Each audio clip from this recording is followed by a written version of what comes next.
Hi, my name is Rick Thompson from Inclusion Works in Townsville, Queensland.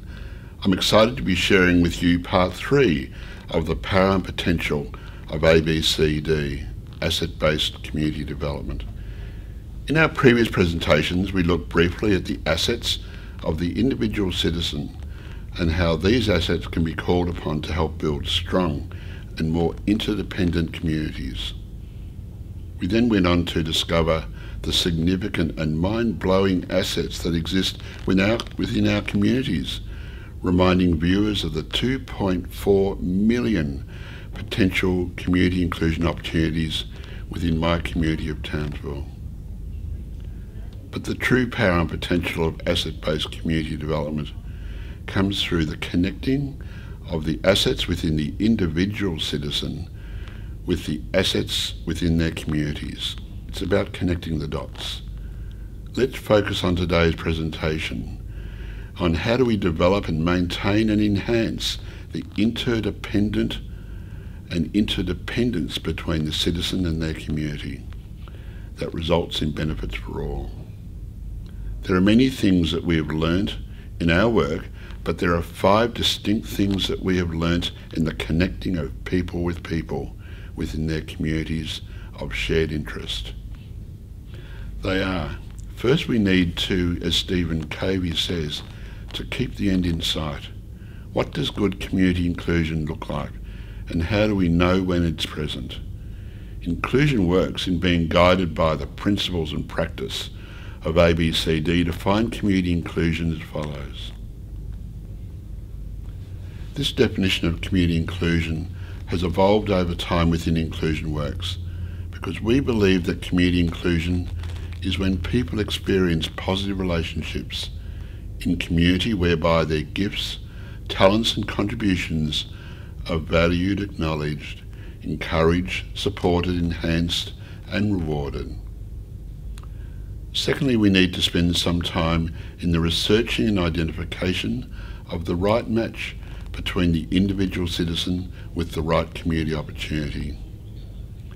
Thirdly, we need to be both competent and confident in the art of asking. Next, we need to identify the right support persons. And lastly, we need to identify and build strong and valued citizen contribution whilst also helping build strong and sustainable community supports. Let's go through each one of the 5 points so as to gain a greater understanding of the interconnectedness of each point.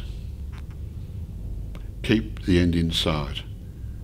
Let us briefly return to the concept of Covey's when he says that we need to keep the end in sight. When we know what we are looking for, we are more likely to help sculpture and nurture the development of the end result. So what does it take for us to assist in the developing of positive relationships, help identify the unique gifts, talents and contributions, identify the personal qualities and the roles of those known to us? What would we be required to do to acknowledge, encourage, support, enhance and reward both the individual citizen and the communities they're part of? What do we not want to see in our witness, in our pursuit of powerful and relevant community inclusion opportunities? What safeguards do we need to put in place to reduce the harm or even eliminate such harm altogether? The keeping of the end in sight will differ for each individual and each shared community of interest, but we do know is that it should not look like this. What we can say about this image is that it would appear that the wrong program or experience is in fact being offered to the wrong people, in the wrong way, by the wrong people, and more than likely offered consistently so over time. We have a responsibility to get the right match between citizen and community. Let's have a look at that. Secondly, getting the right match between citizen and community, successful community inclusion is based on the belief that all citizens have gifts, talents, contributions, positive personal qualities and valued roles that when introduced and supported within the right community great things evolve. In part one of this series, we spent time looking at the ways in which we may help, maintain and enhance the gifts, talents and contributions of citizens known to us. In part two, we looked at how we can identify the diversity of community opportunities waiting and the need for rigorous research to take place to ensure that the best possible community opportunity is being matched with both the assets and the aspirations of the individual citizen. But how can we be confident that we have helped identify the best opportunity?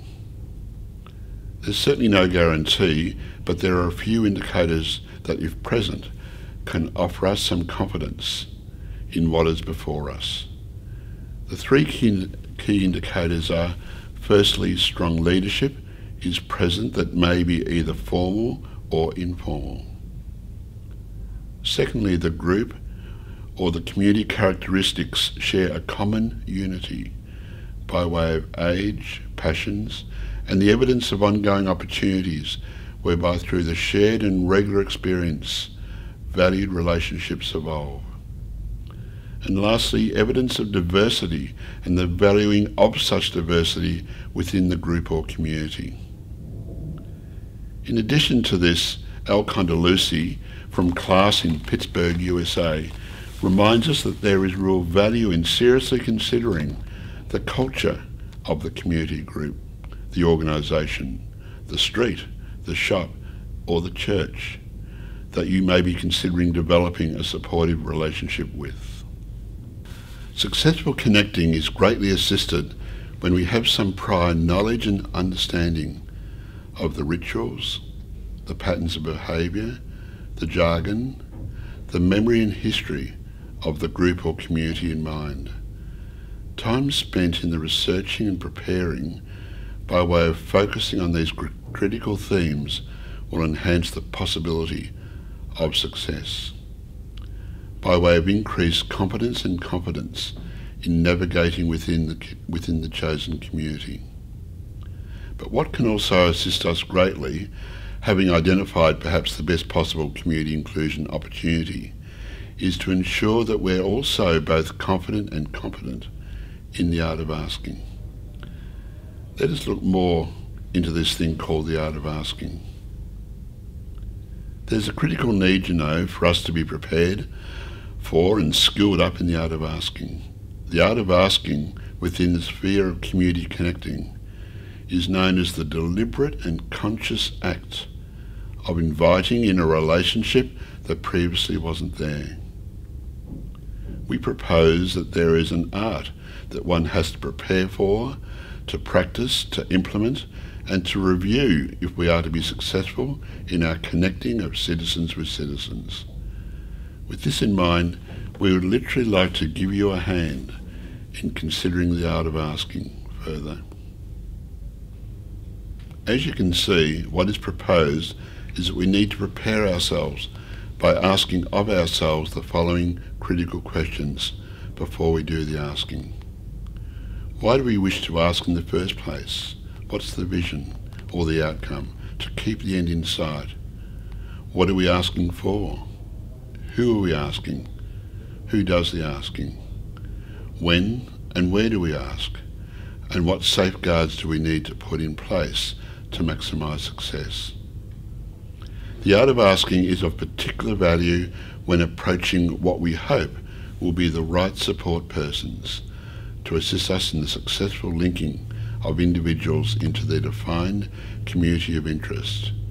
Let's now look at how we may go about identifying the right person in the first place to ask. Let's look at the identification and recruiting of the right supports. Successful community inclusion requires the reliable presence of effective and timely community supports within our work. We have referred to such community supporters as power brokers, who will assist, guide and strengthen the relationships between the citizen and their chosen community of shared interest. The power brokers may hold formal leadership roles within a club or a group or a street or a church or a school or they may be a person with strong leadership traits, but not be defined by the formal leadership status or role. Overall, we have found that effective power brokers have displayed the following qualities. Power brokers are people who lead and are optimistic and have people who follow. They're also people with influence, people who are known and know of others in the community they are part of, people who do well, people who care, are risk takers, creative and flexible, people who have ongoing community and reliable tenure. When we have identified the right community and have identified the right person to approach, and by way of your newly gained competence and confidence, of course, in the art of asking, your job now is to, with the support of the power broker, go about building strong citizen contribution and community supports. Let's now have a look at this particular area. Let's look at the building of strong citizen contribution and community supports.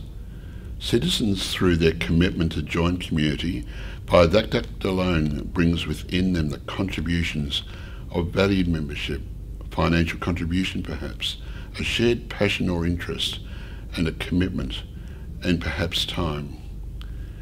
But they may also be masked opportunities waiting, such as helping set up or set down an activity or function, being a member of a committee, fundraising, perhaps a photographer. All of these opportunities help define the value and status of the citizen from being one of only being present to one of contributor.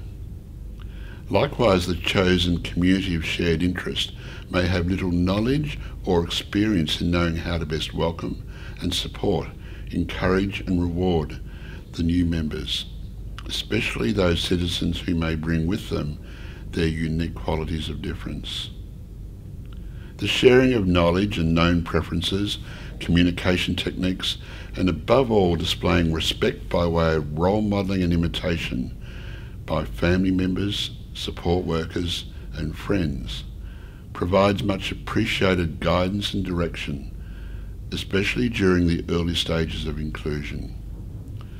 One of the greatest threats to successful community inclusion is the inability for human services to in fact step back and in so doing not invite in the other.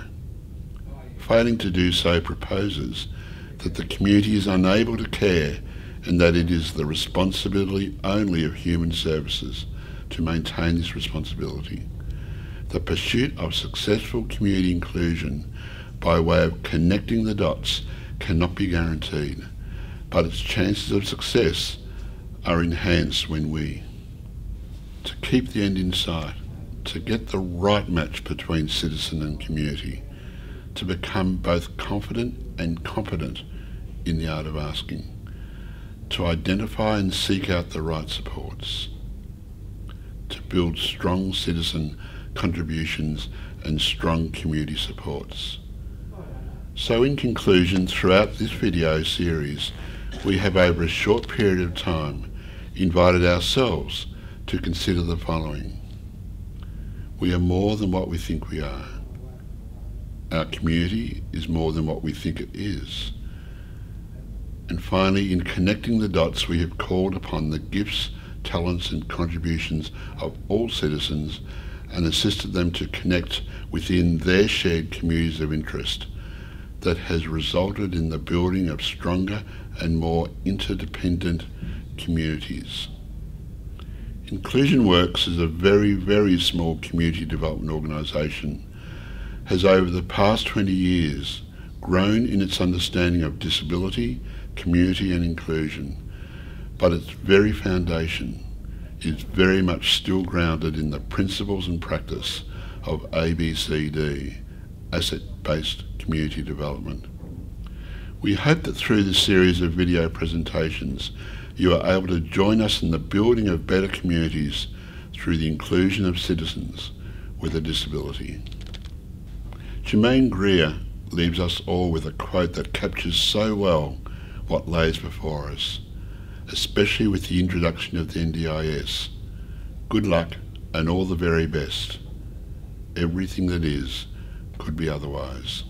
We wish you well in the future endeavours, and if you seek any further information or assistance, please don't hesitate to make contact with us.